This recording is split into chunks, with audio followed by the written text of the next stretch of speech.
In today's video, I'm going to teach you how to change the wallpaper on your computer. Changing your wallpaper is a simple way to personalize your device and make it feel more like your own.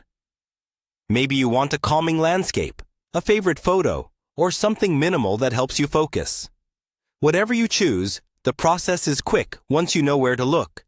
So let's walk through it step by step. First, start on your desktop, where you can see your icons and background. Anywhere on an empty area of the desktop, click with the right mouse button. This opens a small menu. From that menu, look for the option called Personalize and click it. This will open your system's personalization settings, where you can control how your desktop looks. Inside the personalization window, you'll see a section labeled Background or Wallpaper. Depending on your operating system, make sure you're in that section.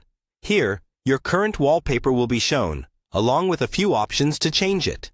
You'll usually see a drop-down or a list that lets you choose the wallpaper type, like picture, solid color, or slideshow.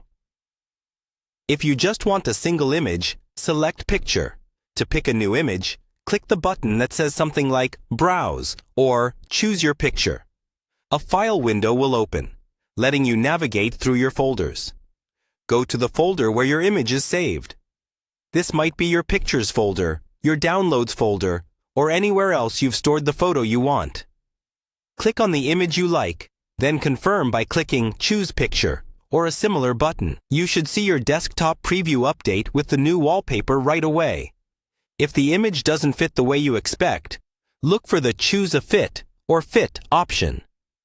Here you can pick settings like Fill, Fit, Stretch, Tile, or Center. Try each one and see which makes the picture look best on your screen. Fill usually works well for most modern monitors. Once you're happy with how it looks, you can simply close the settings window. Your new wallpaper is automatically saved and will stay there even after you restart your computer. That's all you need to do. With just a few clicks, you can refresh your desktop and make your computer feel a little more personal and inspiring every time you log in.